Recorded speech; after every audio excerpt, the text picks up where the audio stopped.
Heat exchanger क्या होता है? A device used for transferring heat from fluid to another is called a heat exchanger. Normal सी बात है भाई, हीट एक्सचेंज कर रहा है मतलब कहने का भाई हीट एक्सचेंज करके वो हीट तो लेगा नहीं, नॉर्मल सी बात है, कूलिंग करेगा, है ना। तो a device for transferring heat from a fluid, fluid क्या हो गया? गैस, एयर, लिक्विड, कुछ भी हो गया, टू अनदर किसी बाहर चीज़ में सराउंडिंग में भेजने के लिए, is called heat exchanger. It's use in its use in its use is made in radiators in automobile. ठीक है, रेडिएटर्स जो होते हैं ऑटोमोबाइल में, आपने देखा रेडिएटर कैसे होता है, उसमें लिक्विड फ्लो करता है, एक तरीके का हीट एक्सचेंजर हो गया। ठीक है, ठीक है, radiator in automobile, intercooler and pre heater. ठीक है, इंटरकूलर भी हो गया, प्री हीटर भी हो गया, ये क्या हीट एक्सचेंजर है, याद रखना, इंटरकूलर हो गया, प्री हीटर हो गया, हीट एक्सचेंजर है ये।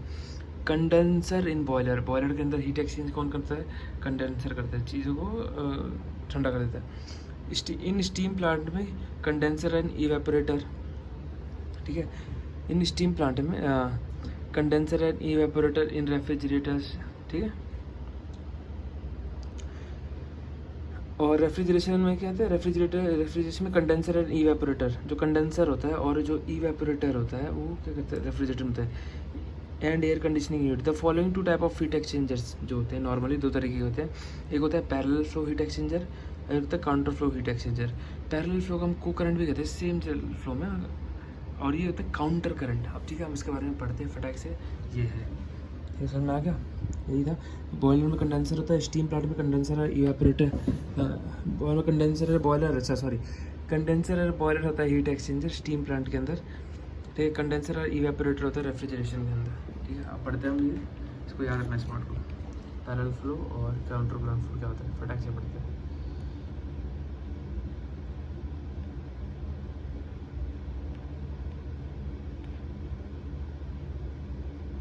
current flow in a heat exchanger. Okay, so as we know that a heat exchanger is a heat transfer mechanical device, okay, which transfer heat from the hot fluid to cold fluid, right? So if I talk about the double pipe heat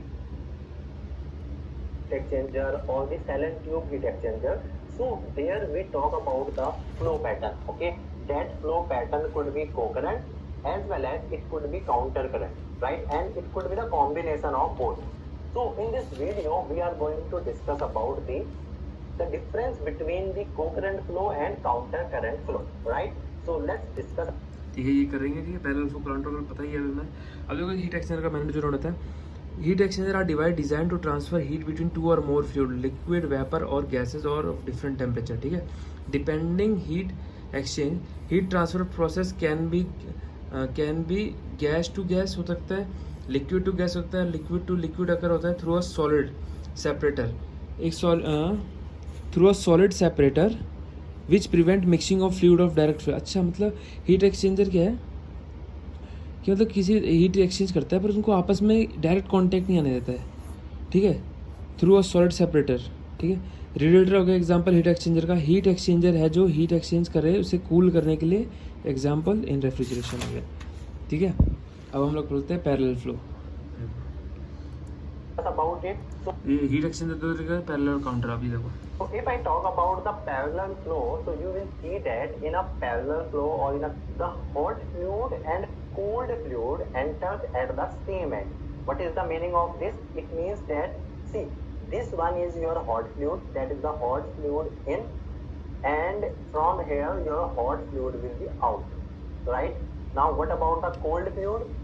So the cold fluid will be in from here and the cold fluid will be out from here, right?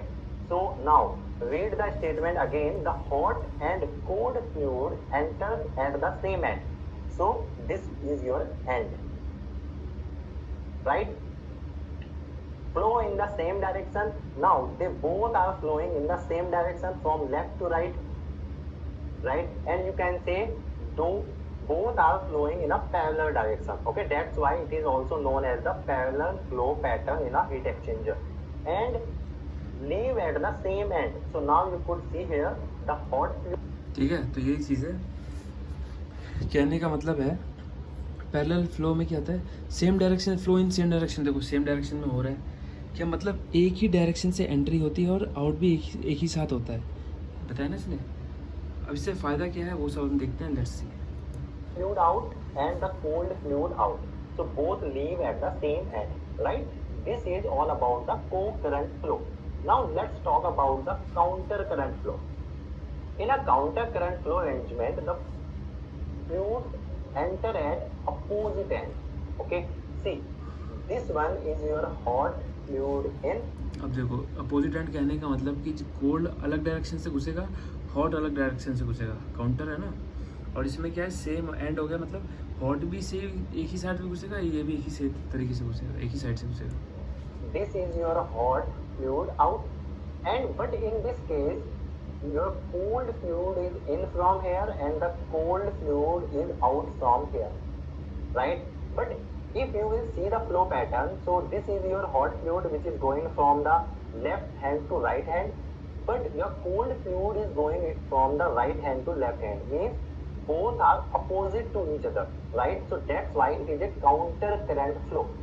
Now what is the advantages of the counter current flow that we will discuss later? Okay, that's fine. Now just simply see that in co-current flow, it has a smaller temperature difference between two fluids at any given point within the heat exchanger. But in the case of the counter current flow, it has a larger temperature difference between two fluids. Okay, did you understand it? No, no problem. कहने का मतलब ये है कि अगर small temperature difference है, मतलब small temperature का हीट एक्सचेंज करना है, तो ये पैरेलल फ्लो में चल जाएगा, ठीक है। स्मॉल टेम्परेचर का हो जाएगा, ठीक है। देखो मतलब टेम्परेचर डिफरेंस स्मॉल हो तो ये चल जाएगा, छोटा मोटा टेम्परेचर, ठीक है। आगे बढ़ते। Let's understand it from here. So let's take the first example of the co-current flow. Okay, in a co-current flow, see, this is your hot fluid in.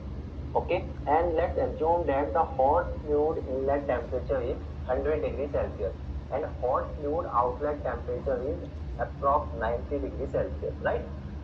Now your cold fluid will be in from the same end. Okay, now let's suppose its temperature is 30 degrees Celsius and the outlet temperature is 50 degrees Celsius, right? One thing you should remember that hot fluid outlet temperature will be always greater than the cold fluid outlet temperature, okay? And they both will be meet at the infinity, right? Okay, that's fine. Now, if you will see at this end, so here the delta T is higher.